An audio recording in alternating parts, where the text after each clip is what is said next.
ہر قسم کی حمد و ثنا کبریائی بڑائی اللہ سبحانہ و تعالیٰ کے لیے ہے۔ بے شمار درود و سلام نازل ہوں اللہ کے برگزیدہ بندوں پر، انبیاء کرام علیہ الصلاۃ والسلام پر، خصوصاً ہمارے آخری نبی جناب احمد مجتبیٰ محمد مصطفیٰ صلی اللہ علیہ وسلم پر۔ اللہ رب العالمین کے فضل و احسان سے آؤ دین سیکھیں کے تحت دعوتی تربیتی پروگرام کا جو انعقاد کیا جاتا ہے 15 روزہ، آج اس کی الحمدللہ 14ویں نشست ہے، اور آج کی نشست کا موضوع ہے نماز کی حقیقت، اہمیت اور اس کی فضیلت۔ کیونکہ اس سے پہلے ہم تفصیل کے ساتھ ایمان اور ایمانیات کے سلسلے میں جان چکے ہیں۔ ایمان لانے کے بعد ایک مسلمان کے لیے سب سے اہم اور ضروری فریضہ اللہ کی جانب سے نماز کی شکل میں مسلمانوں کو عطا کیا گیا ہے۔ آج کی اس نشست میں ہم یہ دیکھیں گے کہ نماز کی حقیقت اصل میں ہے کیا، نماز کا مقام و مرتبہ کیا ہے، اور شریعت اسلامیہ کے اندر نماز کو کس قدر عظمت اور فوقیت حاصل ہے، اس کو آج ہم سب سے پہلے جاننے کی کوشش کریں گے۔ ہم اس بات کو اچھی طریقے سے جانتے ہیں کہ دین کا نقطہ آغاز اللہ رب العالمین کی معرفت اور اس کے اوپر ایمان ہے۔ سب سے پہلا نقطہ جس کا دین مطالبہ کرتا ہے وہ یہ ہے کہ اللہ رب العزت کی معرفت حاصل کی جائے اور اس پر ایمان لایا جائے۔ معرفت اور ایمان لانے کے نتیجے میں جو کیفیت انسان کے اندر پیدا ہوتی ہے وہ شکر اور محبت کی ہوتی ہے، اور شکر اور محبت کا سب سے اولین مظہر نماز ہے۔ اس اجمال کی تفصیل اس طریقے سے سمجھ لیں، جب انسان عقل و شعور پاتا ہے، اپنے اندر جھانک کر کے دیکھتا ہے اور کائنات کے اوپر نگاہ دوڑاتا ہے، تو اس کو اللہ رب العالمین کی کاریگری، اس کی عظمت، اس کی بڑائی اور کبریائی پر یقین پیدا ہونا شروع ہو جاتا ہے۔ اللہ کی معرفت اس کو حاصل ہونا شروع ہو جاتی ہے۔ جب اللہ رب العزت کی معرفت اس کو آ گئی تو اس کے دل میں اللہ سے محبت پیدا ہو جاتی ہے۔ اللہ کی محبت اس کے دل میں پیدا ہونے کے ساتھ ساتھ شکر گزاری کا جذبہ اس کے اندر پیدا ہونا شروع ہو جاتا ہے۔ اب اس شکر گزاری اور محبت کے جذبے کو کیسا اظہار اس کا کیا جاتا ہے، تو اس کے لیے ہمارے دین نے سب سے پہلا عمل جو دیا ہے وہ نماز کا ہی ہے۔ یہ جو ہم نے 3 چیزیں لکھی ہیں، ایمان، عمل صالح اور نماز، آپ یہ دیکھیں ایمان کے ساتھ اللہ رب العالمین نے نماز کو ذکر فرمایا ہے۔ کیا کہا؟ الذین یؤمنون بالغیب ویقیمون الصلاۃ۔ سب سے پہلے جذبہ انسان کے اندر ایمان اور رب کی معرفت کا آیا۔ اب اس کے ساتھ جس عمل کو رب العالمین نے ذکر فرمایا ہے وہ نماز ہے۔ الذین یؤمنون بالغیب، جو غیب کے اوپر ایمان رکھتے ہیں، ویقیمون الصلاۃ، اور نماز قائم کرتے ہیں۔ اللہ تعالیٰ نے قرآن مقدس کے اندر ایمان کے ساتھ عمل صالح کا ذکر فرمایا، جیسا کہ سورہ عصر کے اندر والعصر ان الانسان لفی خسر الا الذین آمنوا وعملوا الصالحات۔ ایمان کے ساتھ عمل صالح کو اللہ تعالیٰ نے لفظ یہاں پر ذکر کیا ہے۔ ابھی اسی اجمال کی تفصیل کر دی جائے تو ایک تیسری جگہ سورۃ البقرہ کے اندر اللہ رب العالمین ارشاد فرماتا ہے ان الذین آمنوا وعملوا الصالحات واقاموا الصلاۃ، یعنی ایمان کے بعد عمل صالح کی جو تشریح رب العالمین نے کی ہے وہ سب سے پہلا عمل نماز کا عمل ہے۔ اس سے اندازہ لگائیں آپ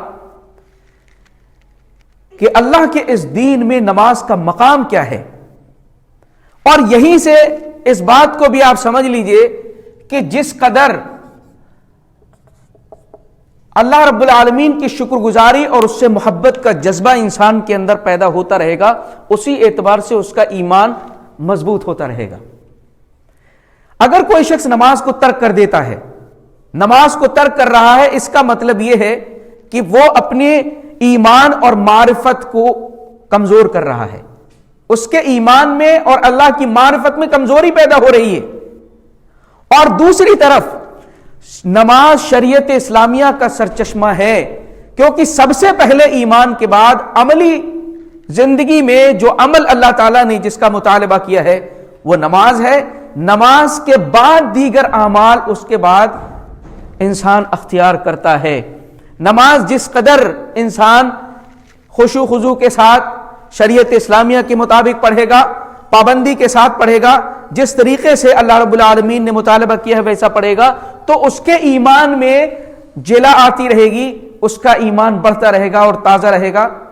ورنہ نماز کے نہ ادا کرنے کی وجہ سے ایمان میں بھی خطرہ پیدا ہو جائے گا۔ اللہ تعالیٰ نے سورۃ الحج کے اندر ارشاد فرمایا اسی بات کو، یا ایھا الذین آمنوا ارکعوا واسجدوا واعبدوا ربکم وافعلوا الخیر لعلکم تفلحون، اے ایمان والو رکوع کرو، سجدہ کرو اور نیک کام کرو، اپنے رب کی عبادت کرو تاکہ تم کامیاب ہو جاؤ۔ یا ایھا الذین آمنوا ارکعوا، اے ایمان والو، اس کے بعد رکوع سجدے کی بات کہی جا رہی ہے، یہ نماز کے حصے ہیں۔ اس پر انشاءاللہ ہم تفصیل کے ساتھ جو اگلے اس میں پروگرام میں بات کریں گے کہ نماز کی شکلیں اور حیتیں کیفیتیں کیا کیا ہیں۔ آج ہم صرف حقیقت کو جاننے کی کوشش کریں گے۔ اس لیے نماز شریعت اسلامیہ کا سرچشمہ ہے، کیونکہ ایمان کے بعد سب سے اول نمبر پر جو عمل جس کا مطالبہ ہمارا دین کر رہا ہے وہ نماز ہے۔ ایک دوسری ہیڈنگ ہم نے یہاں پر یہ رکھی ہے کہ نماز ساری پریشانیوں کا حل ہے، اس کے اندر موجود ہے، ساری پریشانیوں سے نجات کا ذریعہ ہے نماز۔ اور اس بات کو ہم جانتے ہیں کہ قرآن مجید میں اللہ تعالیٰ نے ایمان والوں سے خطاب کرتے ہوئے ان سے مطالبہ کیا ہے، یا ایھا الذین آمنوا استعینوا بالصبر والصلاۃ۔ تو نماز میں ایسی کون سی چیز ہے جو پریشانیوں کے مقابلے میں انسان کے لیے آسانیاں پیدا کرتی ہے، اس کو بھی ہم جاننے کی یہاں پر کوشش کریں گے، جو ہم نے یہاں پر ہیڈنگز ڈالی۔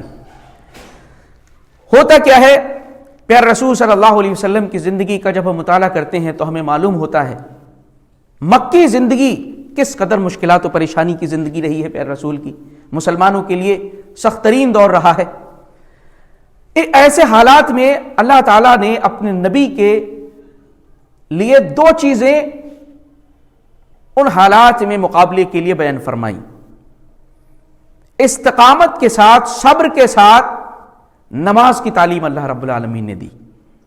اللہ تعالیٰ ارشاد فرماتا ہے سورہ مومن کے اندر، فاصبر علی ما یقولون، اور اسی طریقے سے آیت سورہ قاف کے اندر بھی ہے، اور یہ سورہ قافی کی آیت میں آپ کے سامنے پڑھ رہا ہوں، فاصبر علی ما یقولون وسبح بحمد ربک قبل طلوع الشمس وقبل الغروب ومن اللیل فسبحہ وادبار السجود۔ اللہ تعالیٰ ارشاد فرماتا ہے کہ آپ صبر کریں ان باتوں پر جس کو آپ سے کہتے ہیں، یہ آپ کے لیے تکلیف دہ باتیں کہتے ہیں، الزام لگاتے ہیں، مجنون دیوانہ کہتے ہیں، اور آپ کو نہ جانے کیا کیا کہتے ہیں، تو آپ سب سے پہلے کیا کریں، صبر کریں۔ دوسری بات اللہ رب العالمین نے فرمائی کہ آپ اپنے رب کی تسبیح بیان کریں، پاکی بیان کریں، سورج کے غروب ہونے سے پہلے اور اس کے طلوع ہونے سے پہلے، اور رات کے حصوں میں بھی اللہ رب العالمین کے تسبیح بیان کریں اور اس کے لیے سجدہ کریں۔ صبر کے ساتھ اللہ تعالیٰ نے نماز کا حکم دیا ہے۔ اس کا مطلب یہ ہے کہ نماز، اب ایک پہلو سے اور غور کرتے ہیں کہ رنج و غم اور پریشانی اور تکلیفیں آخر کس وجہ سے آتی ہیں۔ اس کی وجہ یہ ہو سکتی ہے کہ اللہ رب العالمین نے جو تقدیر انسان کی لکھی ہے اس پر مضبوطی سے ایمان نہ ہو، یا یہ کہ مشکلات و پریشانیاں اس قدر اس کے اوپر آ جائیں کہ یہ عقیدت دھندلا اور اوجھل ہو جائے، تبھی ہو سکتا ہے۔ اللہ تعالیٰ نے اس کا ذکر فرمایا ہے سورۃ الحدید کے اندر، ما اصاب من مصیبت فی الارض ولا فی انفسکم الا فی کتاب من قبل أن نبرأها إن ذلك على الله يسير لكي لا تأسوا على ما فاتكم ولا تفرحوا ولا ما آتاكم إن الله لا يحب كل مختال فخور. اللہ تعالیٰ اس آیت کریمہ کے اندر ارشاد فرماتا ہے کہ جو بھی مصیبت تمہارے نفسوں میں آتی ہو، تمہاری جان پر آتی ہو، یا زمین کے اوپر کہیں بھی کوئی بھی مصیبت آتی ہو، اس کے واقع ہونے سے پہلے سب کچھ اللہ تعالیٰ نے پہلے ہی کتاب میں لکھ رکھا ہے. یہ اس لیے ہے تاکہ تم سے اگر کوئی چیز فوت ہو جائے، تمہارے اوپر پریشانی آ جائے، مصیبت آ جائے، آفتیں آ جائیں، تو تم مایوس نہ ہو، اور اگر کوئی نعمت تمہیں عطا کر دی جائے تو تم اس وقت تکبر نہ کرنے لگو اور اترانے نہ لگو. جس شخص کا اس آیت کریمہ کی روشنی میں ایمان اور صحیح علم ہوگا کہ جو بھی میرے اوپر حالات طاری ہو رہے ہیں یہ میرے رب کی جانب سے ہیں، ایک اللہ رب العالمین احکم الحاکمین کی طرف سے ہیں، تو وہ بڑی سے بڑی پریشانی کو بھی معمولی سمجھ کر کے اس کو گزر جائے گا. لیکن اس ایمان اور یقین میں لوگ مختلف ہوتے ہیں. کوئی مشکلات و پریشانی میں ٹوٹ جاتا ہے کیونکہ اس کا تقدیر پر مضبوط ترین ایمان نہیں ہوتا، اور دوسرا شخص جتنا مضبوط اس کا ایمان ہوتا ہے اس کی کیفیت کچھ اور ہو جاتی ہے. لوگ اس اعتبار سے بھی مختلف ہو جایا کرتے ہیں. آپ دیکھیں قرآن مجید میں ایسے لوگوں کو بھی اللہ تعالیٰ نے بیان فرمایا ہے، ان کے اللہ کے اوپر بھروسہ، ایمان، یقین اور اس کے فیصلے پر یقین کو اللہ تعالیٰ نے ذکر فرمایا. ان الذین یشترون اموالهم وانفسهم بان لهم الجنہ یقاتلون فی سبیل اللہ فیقتلون ویقتلون. اللہ فرما رہا ہے بے شک اہل ایمان میں سے ایسے لوگ ہیں جن کے جان اور مال کو اللہ رب العالمین نے جنت کے بدلے میں خرید لیا ہے. اللہ تعالیٰ نے خرید لیا ہے ان کی جان و مال کو کہ تمہارا جان و مال بکا ہوا ہے، جو تم نے عہد رب سے کیا ہے اس عہد کو پورا کر دو، جان و مال کو اللہ کی راہ میں قربان کر دو اور جنت کے اندر داخل ہو جاؤ. اللہ فرما رہا ہے ایسے لوگوں کی کیفیت کیا ہے؟ یقاتلون فی سبیل اللہ، اللہ کی راہ میں قتال کرتے ہیں، جہاد کرتے ہیں. فیقتلون ویقتلون، مارتے بھی ہیں اور قتل بھی کیے جاتے ہیں، قتل بھی کرتے ہیں اور قتل بھی کیے جاتے ہیں. یہ ہے اصل لفظ. یعنی اتنا ایمان رب کے اوپر ان کا ہوتا ہے، مضبوط یقین ہوتا ہے اللہ کے فیصلوں پر کہ وہ اللہ کی راہ میں اپنی جان و مال کو قربان کرتے ہیں، اپنی جانوں کو بھی اللہ کی راہ میں پیش کر دیتے ہیں اور دوسروں کی جانوں کو بھی اللہ کے لیے رضا کی خاطر ان کو لیتے ہیں. اس کے مقابلے میں دوسرے لوگ بھی ہیں، ان کے ایمان اور عقیدے کا ذرا جائزہ لیں. یحسبون کل صیحۃ علیہم هم العدو، اللہ فرما رہا ہے ہر ایک آواز کو اپنے خلاف سمجھتے ہیں. جہاں ذرا سا پتا کھڑکھڑایا تو لرز جاتے ہیں اور کانپ جاتے ہیں. یہ منافقین کے ذکر میں ہے. اللہ فرما رہا ایمان والوں کا جو عقیدہ اللہ کے اوپر اس کے فیصلوں پر مضبوط ہوتا ہے وہ اپنی جان و مال کو قربان کر دیتے ہیں. لیکن دوسرے لوگ ہیں وہ بھی انسان، وہ بھی مسلمانوں کی جماعت کے ہیں، لیکن ان کا حال یہ ہے کہ ایک پتا اور ایک آواز بھی ان کو لرزا دیتی ہے اور کانپ جاتے ہیں. وہ ہر آواز کو اپنی خلاف سمجھنا شروع کر دیتے ہیں. تو ایسا شخص کبھی بھی صبر نہیں کر سکتا. استعینوا بالصبر والصلاۃ، صبر کے اور نماز کا ایک دوسرے پہلو سے ہم دیکھنا چاہیں گے کہ رنج اور غم کیوں ہوتا ہے؟ اللہ سے دوری پیدا ہونے کی وجہ سے. اگر اللہ کی معیت حاصل ہو جائے، اللہ کا ساتھ حاصل ہو جائے، تو بڑی سے بڑی مصیبت بھی انسان کو ڈگمگا نہیں سکے گی. اللہ کے نبی صلی اللہ علیہ وسلم کا واقعہ دیکھیں. آپ صلی اللہ علیہ وسلم نے غار ثور میں حضرت ابوبکر صدیق رضی اللہ تعالیٰ عنہ سے کیا کہا تھا جب انہوں نے کہا اللہ کے نبی اگر یہ کفار اپنے قدموں کی طرف دیکھ لیں تو ہمیں دیکھ لیں گے. ایسے موقع پر پیارے رسول نے کیا فرمایا؟ لا تحزن ان اللہ معنا، گھبراؤ نہیں ابو بکر، اللہ ہمارے ساتھ ہے. اللہ کی معیت اگر ہے تو کوئی بھی پریشانی انسان کو مایوس نہیں کر سکتی یا اس کو پریشان نہیں کر سکتی ہے کوئی بھی آفت. اہل جنت کا اللہ تعالیٰ نے حال بیان فرمایا ہے اللہ کے قرب کی وجہ سے ہی ہے. لا خوف علیہم ولا ہم یحزنون، ان کو نہ خوف کھانے کی ضرورت ہے نہ غم کرنے کی ضرورت ہے. اللہ تعالیٰ سے قربت حاصل کرنے کا سب سے قریب ترین ذریعہ، واحد ذریعہ اگر کوئی ہے تو وہ نماز ہے۔ اللہ تعالیٰ نے کیا فرمایا؟ وَاسْجُدْ وَاقْتَرِبْ، سجدہ کرو اور اپنے رب کے قریب ہو جاؤ۔ اللہ اکبر۔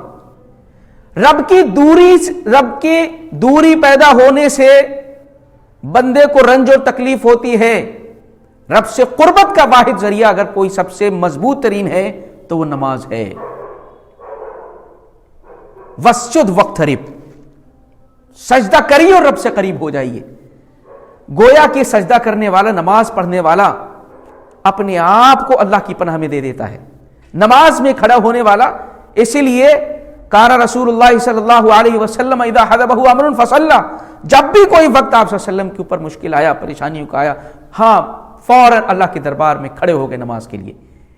نماز کے لیے ہر چیز سے غافل ہو کر کے، ہر چیز کو منقطع کر کے نماز کی طرف کھڑا ہونے والا ایسا ہے جیسے اس نے اپنے آپ کو اللہ کی پناہ میں دے دیا ہے۔ اسی لیے اللہ تعالیٰ نے، دیکھیں اس آیت کریمہ کو بھی سمجھنے کی کوشش کریے گا۔ استعینوا بالصبر والصلاۃ، استعینوا باللہ واصبروا۔ آپ دیکھیں اللہ تعالیٰ نے ایک آیت کریمہ کے اندر ارشاد فرمایا استعینوا بالصبر والصلاۃ، نماز اور صبر سے مدد طلب کریں۔ دوسری جگہ اللہ رب العالمین نے ارشاد فرمایا استعینوا باللہ واصبروا، اللہ سے مدد طلب کریں۔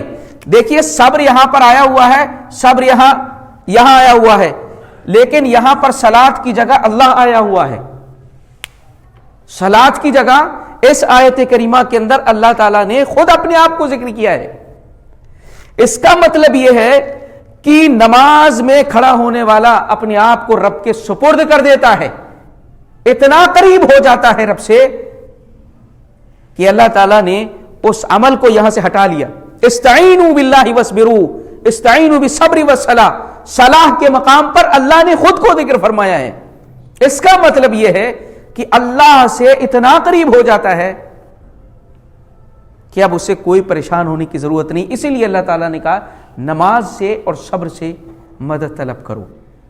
اللہ کے نبی صلی اللہ علیہ وسلم کا طرز عمل آپ دیکھیں، جب نماز کا وقت ہوتا تھا تو حضرت بلال سے کیا کہہ کر کے آپ اذان کہلواتے تھے؟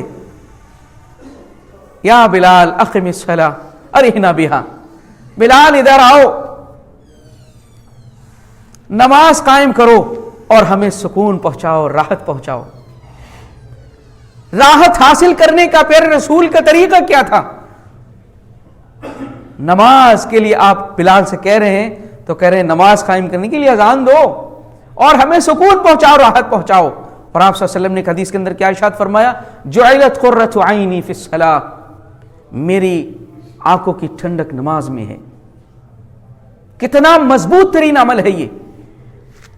ساری پریشانیاں، دیکھیے کوئی بھی انسان ہر حال میں، چاہے کتنی بھی بڑی مصیبت ہو، پریشانی ہو، حالات کتنے ہی زیادہ خطرناک کیوں نہ ہو، ہر حال میں اس کی لو یکساں جلتی رہے اور باقی رہے، یہ صرف نمازیوں کے ہی حصے میں آتا اور کسی کے نہیں۔ اس بات کی اللہ تعالیٰ نے گواہی قرآن مقدس کے اندر دی ہے، ان الانسان خلق ہلوعا اذا مسہ الشر جزوعا واذا مسہ الخیر منوعا الا المصلین الذین هم علی صلاتهم دائمون۔ انسان بڑا بے صبرا ہے، بڑے کچے دل والا ہے، جب کوئی مصیبت آتی ہے واویلا کرنے لگتا ہے، چیخ و پکار کرنے لگتا ہے، جب اللہ نعمت دیتا ہے تو بخیلی کرنے لگتا ہے، کنجوسی کرنے لگتا ہے۔ اللہ فرما رہا ہے اس اتار چڑھاؤ سے، اس بری عادت سے وہ لوگ محفوظ رہتے ہیں، الا المصلین، وہ نمازی جو اپنی نمازوں پر ہمیشگی برتتے ہیں، اللہ تعالیٰ ان کو محفوظ کر دیتا ہے، کیونکہ اللہ کا جو قرب نماز کے ذریعے سے ان کو حاصل ہوتا ہے، وہ دنیا کی ساری چیزیں ان کے سامنے ہیچ ہوتی ہیں، ان کی کوئی پرواہ نہیں کرتا وہ۔ اس لیے نماز ساری پریشانیوں سے نجات کا ذریعہ ہے۔ اللہ نے خود فرمایا یا ایھا الذین آمنوا استعینوا بالصبر والصلاۃ، استقامت کی بھی بات اس پوائنٹس کے اندر میں نے آپ کو بتائی، کیونکہ تقدیر پر ایمان اگر مضبوط نہیں ہوگا صبر نہیں کر سکتا وہ، اور اللہ سے دوری اگر ہے تو سمجھ لیجئے پریشانیوں سے پھر بھی مقابلہ نہیں کر سکتا۔ اس لیے نماز اور صبر کے ساتھ اللہ سے مدد طلب کرو، کیونکہ اللہ تعالیٰ کی قربت اور معیت حاصل ہوتی ہے نماز کے ذریعے سے، کوئی معمولی عمل نہیں ہے، اور یہ کوئی آپشنل معاملہ نہیں ہے۔ ایک چوتھا پوائنٹ ہم نے لکھا ہے، نماز فطرت کائنات ہے۔ اللہ اکبر، اس پوائنٹ کو سمجھ لیجئے تو آپ سمجھ جائیں گے نماز کا مقام و مرتبہ کیا ہے۔ نماز فطرت کائنات ہے، یعنی پوری کائنات کی فطرت یہ ہے نماز، پوری کائنات کی فطرت نماز ہے۔ اس کائنات کو وجود بخشنے والی ذات اللہ رب العالمین کی ہے، اللہ رب العالمین کے حکم سے یہ چل رہی ہے، اور ساری مخلوقات اس کے تابع ہیں، زمین، آسمان، سورج، چاند، سب اس کی تسبیح اور پاکی بیان کر رہے ہیں۔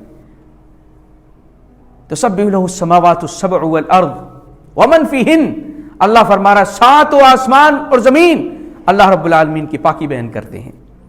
نماز کو یہاں پر عمومی معنی میں سمجھیے، کیونکہ نماز کے لیے جو لفظ صلاۃ کا استعمال ہوا ہے قرآن مقدس کے اندر، اس کا معنی دعا ہے۔ تسبیح، تحمید، صبح و شام کے اذکار، سجدہ، رکوع، قیام، یہ قرآن مقدس کے اندر جہاں پر یہ الفاظ استعمال کیے گئے ہیں ان سے بہت حد تک بہت زیادہ جگہوں پر نماز ہی مراد ہوتی ہے، کیونکہ نماز میں تسبیح، تحمید، تکبیر، یہ ساری چیزیں، رکوع، سجدہ موجود ہیں۔ اللہ فرما رہا ہے ساتوں آسمان اور زمین اللہ کی تسبیح بیان کرتے ہیں، اور ان کے درمیان جتنی مخلوقات ہیں سب اللہ کی تسبیح بیان کرتی ہیں۔ اس پوائنٹ کو سمجھیے، کائنات فطرت، یہ کائنات کی فطرت ہے نماز۔ وَإِن مِّن شَيْءٍ إِلَّا يُسَبِّحُ بِحَمْدِهِ وَلَٰكِن لَّا تَفْقَهُونَ تَسْبِيحَهُمْ، بات یہ ہے کہ ان کی تسبیح تم سمجھتے نہیں ہو، ہر ایک اللہ کی پاکی بیان کر رہا ہے، پوری کائنات کی فطرت ہے یہ۔ اللہ تعالیٰ نے سورہ نحل کے اندر ارشاد فرمایا، اولم ينظروا الى ما خلق الله من شيء يتفيأ ظلاله عن اليمين والشمائل سجدا لله وهم داخرون، سجدے کا ذکر، وللہ يسجد له ما في السماوات وما في الارض من دابة والملائكة وهم داخرون۔ اللہ فرما رہا ہے کیا یہ لوگ دیکھتے نہیں اللہ کی مخلوق کو کہ ان کے سائے صبح و شام اللہ کے لیے سجدہ کر رہے ہیں مائل ہو کر کے، سورج مائل ہوتا ہے سجدہ رب العالمین کے دربار میں بچا لاتا ہے، اور اسی کے ساتھ چیزوں کے سائے بھی مائل ہوتے ہیں، گویا اللہ رب العالمین کے تابع فرمان ہو کر کے وہ سجدہ کر رہے ہیں۔ اور اللہ نے آگے فرمایا کہ آسمان اور زمین کے اندر جتنی مخلوقات ہیں، جتنے جاندار ہیں اور فرشتے بھی، سب کے سب اللہ کے لیے سجدہ کر رہے ہیں۔ سورہ نور کے اندر آپ دیکھیں اللہ رب العالمین نے جو لفظ صلاۃ ہی کا استعمال فرمایا ہے، اور وہ انسانوں کے علاوہ دوسری مخلوقات کا وہاں پر تذکرہ ہے۔ اللہ تعالیٰ ارشاد فرماتا ہے، الم تر ان اللہ یسبح له من فی السماوات والارض والطیر صافات، کیا تم دیکھتے نہیں کہ اللہ رب العالمین کی تسبیح بیان کر رہی ہے ساری مخلوقات جو آسمان اور زمین کے اندر ہیں، اور پرندے اپنے پروں کو کھولے ہوئے اللہ کی تسبیح بیان کر رہے ہیں۔ کل قد علم صلاته وتسبیحه، اور ہر ایک نے اپنی تسبیح کو اور نماز کو جان لیا ہے، ہر ایک۔ اس کا مطلب یہ ہے کہ پوری کائنات کی فطرت میں نماز موجود ہے، اور پکار پکار کر انسانی فطرت کو دعوت دے رہی ہے کہ اس کائنات کی فطرت میں نماز ہے، لہذا تم بھی اپنے آپ کو فطرت سے الگ نہ کرو۔ ساری کائنات اللہ کی تسبیح اور پاکی بیان کر رہی ہے، سجدہ ریز ہے۔ انسانوں میں سے جن کو اللہ تعالیٰ نے اختیار دیا ہے وہ اللہ کی نافرمانی کر رہے ہیں، ان کو یہ کائنات کی فطرت پکار کر دعوت دے رہی ہے کہ جب زمین کے جانور اور جنگل کے درخت، آسمان کے ستارے، ان میں سے کوئی بھی اللہ رب العالمین کی عبادت سے بغاوت نہیں کر رہا ہے، باغی نہیں ہے، تو انسان اشرف المخلوقات ہو کر کے اللہ کی عبادت سے اور اس کی بندگی سے بغاوت کیوں کر رہا ہے؟ اس کو رب کی طرف آنا چاہیے۔ اس کائنات کی فطرت نماز ہے۔ اب اس کائنات کی فطرت کی صدا اور آواز کو جو طبیعتیں فطرتیں صحیح ہوتی ہیں وہ قبول کر لیتی ہیں، اور کیا کہتی ہیں؟ اللہ رب العالمین نے بیان فرمایا وَمَا لِيَ لَا أَعْبُدُ الَّذِي فَطَرَنِي وَإِلَيْهِ تُرْجَعُونَ، مجھے کیا ہو گیا ہے کہ میں اس رب العالمین کی عبادت نہ کروں جس نے مجھے پیدا کیا ہے۔ جو صحیح طبیعتیں ہیں، فطرت جن کی صحیح ہے، وہ اس کائنات کی آواز پر لبیک کہتے ہیں کہ یقیناً اس پوری کائنات کے اندر اللہ رب العالمین کی تسبیح، حمد، پاکی، سجدہ ریزی، رکوع، ہر ایک اللہ کی بڑائی اور کبریائی میں مصروف ہے۔ لہذا مجھے کیا ہو گیا کہ میں اپنے پروردگار کی اور خالق کی عبادت نہ کروں۔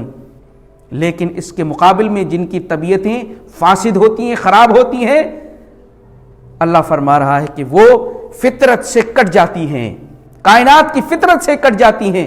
فلا صدق ولا صلی، نہ تو اس نے نماز پڑھی اور نہ ہی اللہ کے دین کی تصدیق کی۔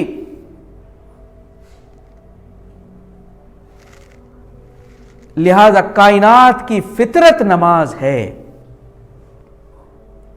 اللہ تعالیٰ نے سورۃ الحج کے اندر ایک ہی آیت کریمہ کے اندر اس پوری سچائی کو بیان فرمایا ہے۔ اس آیت کریمہ کو ذرا سنیں۔ اللہ تعالیٰ ارشاد فرماتا ہے أَلَمْ تَرَ أَنَّ اللَّهَ يَسْجُدُ لَهُ مَنْ فِي السَّمَاوَاتِ وَمَنْ فِي الْأَرْضِ وَالشَّمْسُ وَالْقَمَرُ وَالنُّجُومُ وَالْجِبَالُ وَالشَّجَرُ وَالدَّوَابُّ وَكَثِيرٌ مِّنَ النَّاسِ وَكَثِيرٌ حَقَّ عَلَيْهِ الْعَذَابُ وَمَن يُهِنِ اللَّهُ فَمَا لَهُ مِن مُّكْرِمٍ إِنَّ اللَّهَ يَفْعَلُ مَا يَشَاءُ۔ اللہ اکبر۔ اللہ فرما رہا ہے کیا تم دیکھتے نہیں کہ آسمان اور زمین میں جتنی مخلوقات ہیں سب اللہ رب العالمین کے لیے سجدہ ریز ہیں۔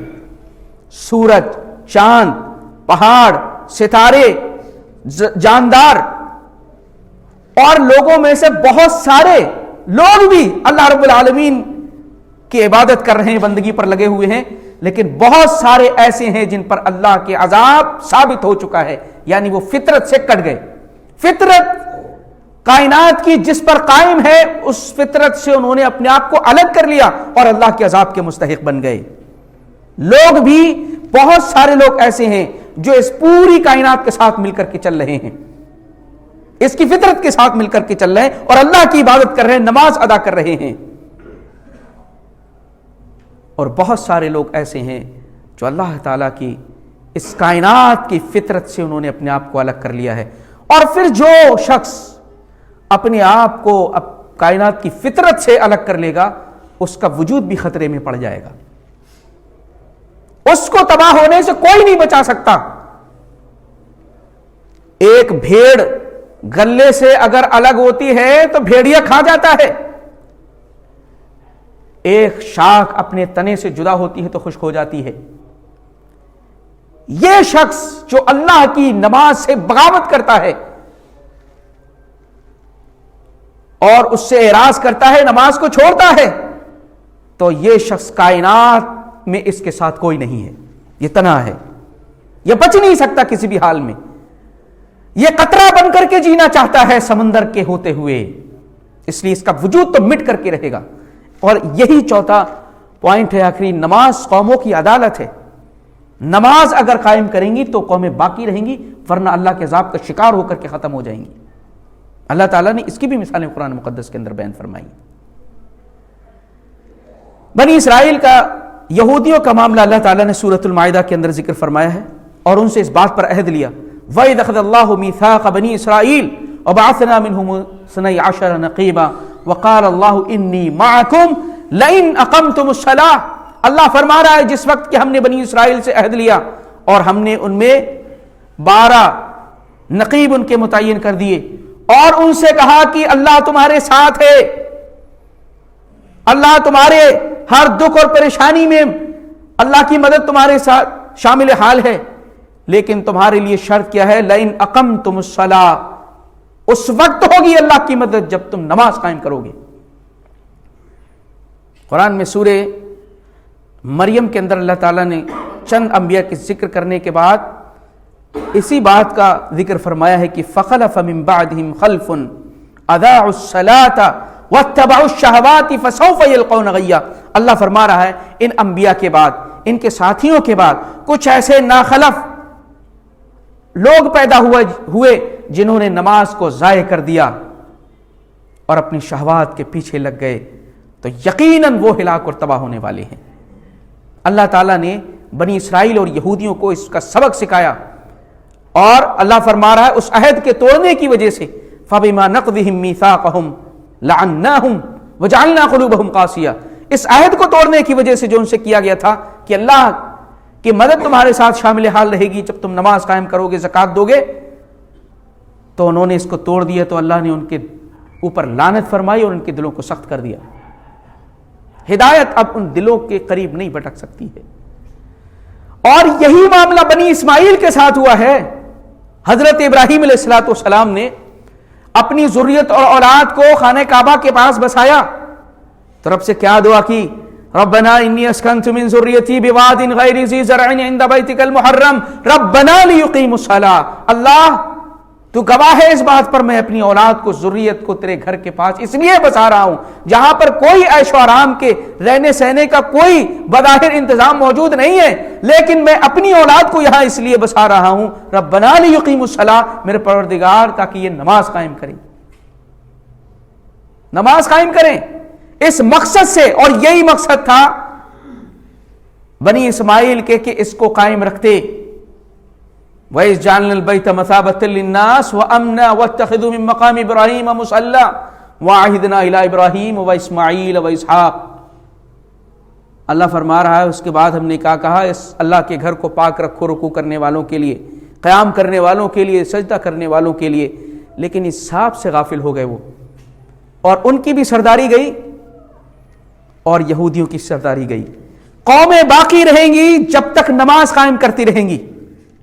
یہ کائنات کا، اس فطرت کا، اللہ نے کائنات کی فطرت میں اس نظام کو قائم کیا ہوا ہے۔ لہذا نماز کی حقیقت یہ ہے کہ گویا کہ انسان اس کائنات سے کٹ گیا بے نمازی، اور اس کا کوئی پریشان حال نہیں ہوگا، نہ اس دنیا میں نہ آخرت کے اندر۔ یہ تو ایک حقیقت کے اعتبار سے تھی۔ اگر انبیاء کی اور قرآن مقدس کی آیات پر ہم غور کریں تو دیکھیں نماز کو انبیاء کی تاریخ بیان کر رہی ہے کہ نماز انبیاء نے کیسے اس کو گلے سے لگایا ہے۔ ابراہیم علیہ السلام کا قرآن مقدس میں اللہ نے تذکرہ فرمایا، رب اجعلنی مقیم الصلاۃ ومن ذریتی۔ کیا کہہ رہے ہیں؟ ابراہیم علیہ السلام رب سے دعا کر رہے ہیں، میرے پروردگار مجھے نماز قائم کرنے والا بنا دے، میری اولاد کو نماز قائم کرنے والا بنا۔ اسماعیل علیہ السلام اپنی اولاد کو نصیحت کر، جس بات کی انہوں نے نصیحت کی قرآن مقدس اس کا ذکر فرما رہا ہے، وَكَانَ يَأْمُرُ أَهْلَهُ بِالصَّلَاةِ، حضرت اسماعیل علیہ السلام اپنی اولاد کو نماز کی تعلیم دیتے تھے۔ اسی طریقے سے حضرت شعیب علیہ السلام کی قوم شعیب علیہ السلام کو تانا دیتی تھی نماز کا، قالوا یا شعیب اصلاتک تأمرک ان نترک ما یعبد آباؤنا، اے شعیب کیا تمہاری نماز یہی سکھاتی ہے کہ ہم اپنے معبودوں کو چھوڑ دیں؟ حضرت موسیٰ علیہ السلام، ہارون علیہ السلام کو اللہ تعالیٰ نے تاکید فرمائی اور کہا وَأَوْحَيْنَا إِلَىٰ مُوسَىٰ وَأَخِيهِ أَن تَبَوَّآ لِقَوْمِكُمَا بِمِصْرَ بُيُوتًا وَاجْعَلُوا بُيُوتَكُمْ قِبْلَةً وَأَقِيمُوا الصَّلَاةَ، نماز قائم کرو اور اپنے گھروں کو قبلہ بناؤ۔ ابراہیم، موسیٰ علیہ السلام، ہارون علیہ السلام کو حکم دیا گیا۔ حضرت عیسیٰ علیہ السلام نے نماز کے تعلق سے ایسے وقت میں بیان فرمایا جبکہ وہ بچہ تھے، قال انی عبد اللہ آتانی الکتاب وجعلنی نبیا واوصانی بالصلاۃ، میرے رب نے مجھے نبوت عطا کی ہے اور مجھے وصیت کی ہے کہ میں نماز قائم کروں۔ حضرت زکریا علیہ السلام کا تذکرہ رب العالمین کر رہا ہے، ایک خوبصورت واقعہ، فنادته الملائکۃ وهو قائم یصلی فی المحراب۔ حضرت زکریا علیہ السلام نے اللہ رب العالمین سے بیٹے کے لیے دعا کی۔ اللہ فرما رہا ہے جس وقت حضرت زکریا علیہ السلام کے پاس فرشتے خوشخبری لے کر کے پہنچے اور آواز دی، اس وقت زکریا علیہ السلام اللہ کی عبادت میں مشغول تھے، نماز میں مشغول تھے۔ وَهُوَ قَائِمٌ يُصَلِّي فِي الْمِحْرَابِ، محراب کے اندر نماز قائم کر رہے تھے۔ خود پیارے رسول صلی اللہ علیہ وسلم کو اللہ تعالیٰ نے حکم دیا وَأْمُرْ أَهْلَكَ بِالصَّلَاةِ وَاصْطَبِرْ عَلَيْهَا، اے نبی پاک صلی اللہ علیہ وسلم آپ اپنے گھر والوں کو نماز کا حکم دیجئے اور خود بھی اس پر قائم رہیے۔ مختلف انبیاء کرام علیہ السلام کا سورہ انبیاء میں اللہ نے ذکر فرمایا، اور اس کے بعد رب فرماتا ہے وَجَعَلْنَاهُمْ